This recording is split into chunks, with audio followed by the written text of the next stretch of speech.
Fala pessoal, tudo bem? Bem-vindos a mais uma edição da nossa Video Newsletter. Hoje nós vamos falar sobre um tema que voltou a ser destaque no STF e que pode ter impactos relevantes em investigações e ações penais envolvendo as autoridades públicas. A gente vai falar sobre o foro prerrogativa de função, o chamado foro privilegiado, e o novo entendimento foi firmado pelo STF agora em 2025. Vamos entender o que mudou? Bora lá!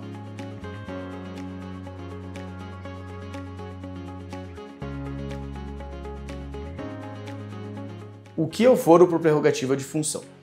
O foro prerrogativa de função é um instituto previsto na Constituição Federal que estabelece que certas autoridades, como deputados, senadores, ministros de Estado, entre outros, sejam julgados diretamente pelos tribunais, como os tribunais estaduais, regionais federais, o STJ e o STF.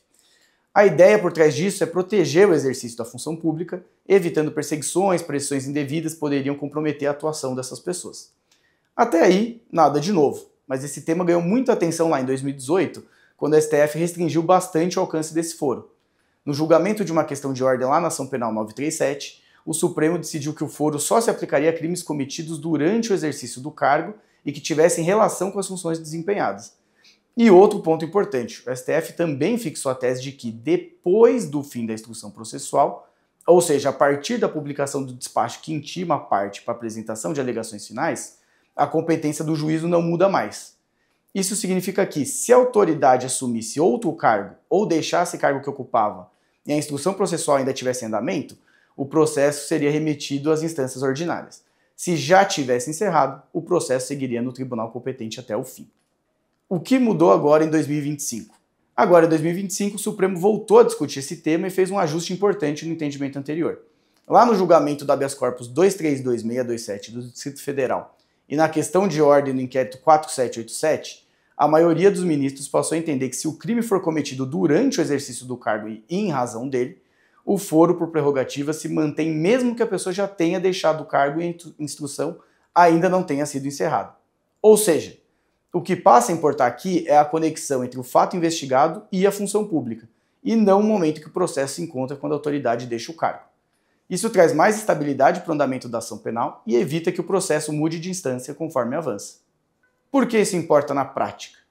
Essa mudança evita um problema prático que vinha se repetindo nos últimos anos. Quando alguém deixava o cargo, o processo era deslocado para a primeira instância, o que podia gerar atrasos, discussões sobre nulidades, até situações de prescrição. A mudança também ajuda a desafogar as instâncias inferiores lá do judiciário, evitando que processos complexos, que já tramitavam lá há anos nos tribunais superiores, tenham que descer e recomeçar em primeira instância. Além disso, desse novo entendimento, ele traz mais previsibilidade e segurança jurídica, porque agora a gente tem desde o início um critério mais claro para definir onde o processo vai tramitar, especialmente naqueles casos em que a pessoa deixa, em que a pessoa deixa o cargo no meio do processo. Isso evita discussões prolongadas sobre competência e dá mais estabilidade para o processo penal. Então, só para recapitular, o STF agora entende que o foro prerrogativa de função deve ser mantido mesmo depois do fim do mandato ou da exoneração, desde que o crime tenha sido cometido no exercício do cargo e em razão das funções desempenhadas, independentemente do momento em que o processo está. É um ajuste de rota que busca dar mais estabilidade e segurança jurídica a esses processos penais.